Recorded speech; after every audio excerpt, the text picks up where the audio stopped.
Hello and welcome to the Unit 12 presentation on sensory impairments. Sensing stimulation is basic to human function, growth, and development. So we're going to talk a little bit about that and different impairments that can be involved with our senses. These are your learning objectives for sensory impairments. Please review them and be prepared to discuss them in class and for your exam. So the RAS, or reticular activating system, is a cluster of neuron circuits located between the nerve centers of the medulla oblongata of the brainstem. Awareness of the world depends on the functioning of the RAS. So think about some other names for our senses. Hearing is auditory, smell olfactory, taste gustatory, touch tactile. Some lifespan considerations are with newborns, for example, sensory perception is rudimentary.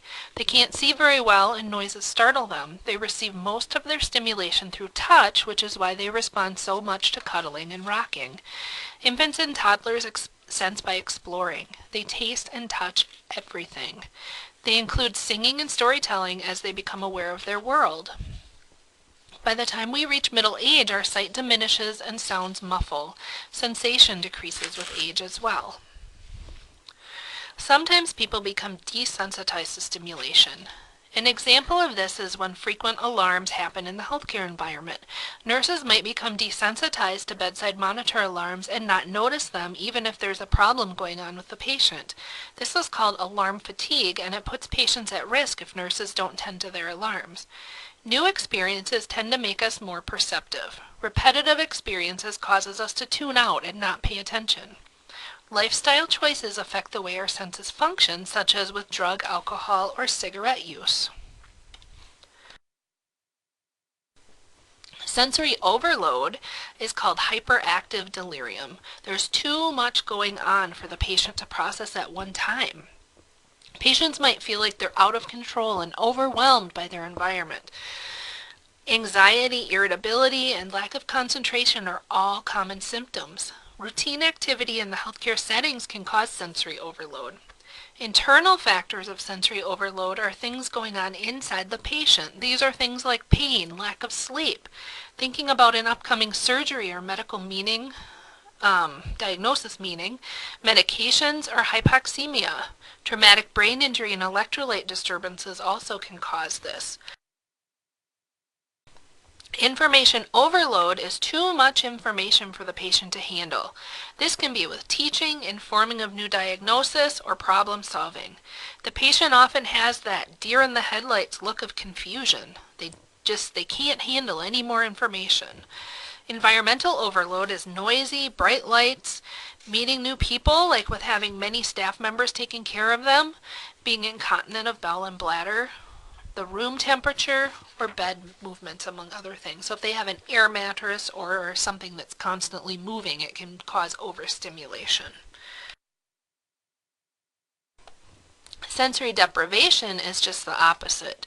There isn't enough meaningful stimulation. There's not enough going on.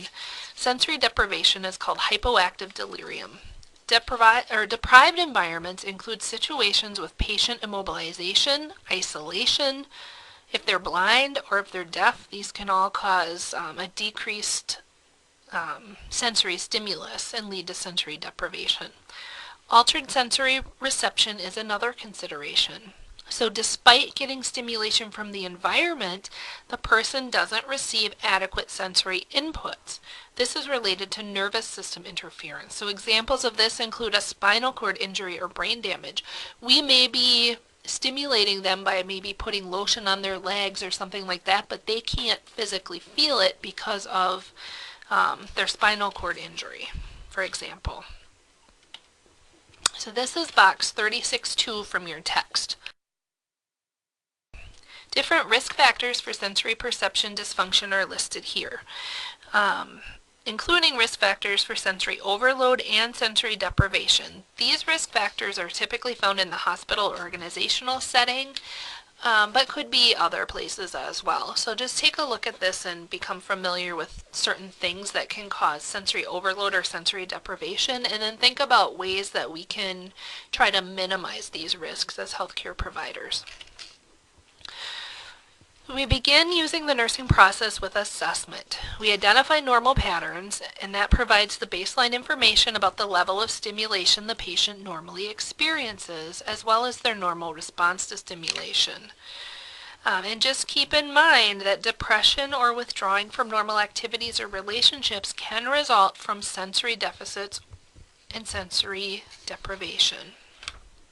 So we want to try to minimize that. This is table 36.2 from your text, and it discusses assessing vision, hearing, smell, taste, and touch. The focus of the assessment is to determine whether any senses are impaired. We want to start with the patient's orientation to person, place, and time, and go from there. I added balance also because those with balance problems can experience dizziness, nausea, and have a higher risk of falling. So while balance isn't necessarily a sense, it is something that we need to consider for patient safety.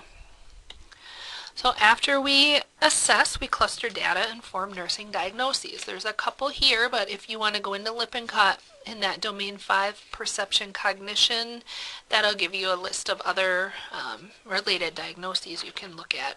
And it's going to be patient specific as well. Next, we develop outcome goals and outcome criteria. There's a couple examples here for you to review. For patient teaching, the importance of things like annual eye exams, sensory loss prevention, like when you have a chronic illness such as diabetes, to prevent eye loss, neuropathies.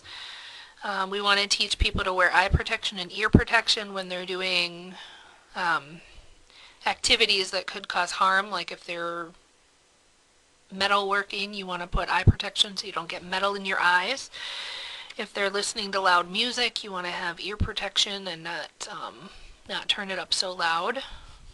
For procedure preparation, we want to describe or use pictures and illustrations in the order of occurrence of what the patient's going to hear, smell, taste, and feel from the patient's point of view to prevent sensory overload. So we don't want to go in there and have a bunch of high-tech medical terminology because we're going to overwhelm the patient. We want to put it on patient terms that patient's going to understand. For nurse-patient interactions, we want to address the patient by name, introduce and reintroduce ourselves when necessary, explain all activities we're doing, and then when leaving the patient's room, acknowledge when we're going to return. Talk to the patient. Even if you think the patient can't hear you, there's always a chance they can, and so we want to talk to the patient and not just do things without letting them know what we're doing. Encourage the patient to perform their own ADLs. Even self-care activities are forms of sensory stimulation. Think about what are some ways to reduce stimulation overload in the hospital. Well, we can limit noise, lower lights, decrease room clutter, decrease interruptions, schedule activities so the patient isn't overwhelmed, use adequate pain management, stress reduction techniques. We want to assist only with essential ADLs, such as repositioning, eating, toileting, and resting. We can then increase tasks as patients able to cope with them, but we don't want to push non-essential tasks on these patients that are having sensory overload. Okay. Increase tasks, as patients able to experience them. Also, if we bundle cares, this helps decrease the amount of interruptions that patients experience. So an example of this would be completing vital signs with your assessment at the same time as you're doing a medication pass, because though it's a bunch of things going on at once, it's one interruption versus having to go in and interrupt, maybe that patient hasn't slept for days, versus going in and having to interrupt their sleep 3 different times. So this is some interventions for safety. So what are some sensory aid interventions to use? Well, as patient appropriate, we can give them hearing aids, glasses, oral hygiene, significant other involvement also, but anything that's affecting your 5 senses. So think for a minute about how you would communicate with a patient who's hard of hearing, with or without hearing aids. Use your text and E360 resources to figure this out.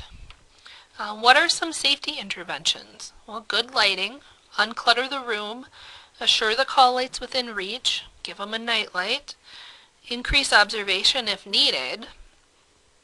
Use the thermometer to ensure the bath water isn't too hot if they have problems feeling, if their sense of touch is altered. And then after that, we write the goals and outcome criteria, and then we evaluate the goals once the interventions are implemented. If they're good, then we can check them off as met. If they're not met, then we need to review the nursing process, set new goals, and repeat the process over again. This concludes the presentation on sensory impairments. Please view the presentation on cognition impairments also. Thanks for watching and have a great day.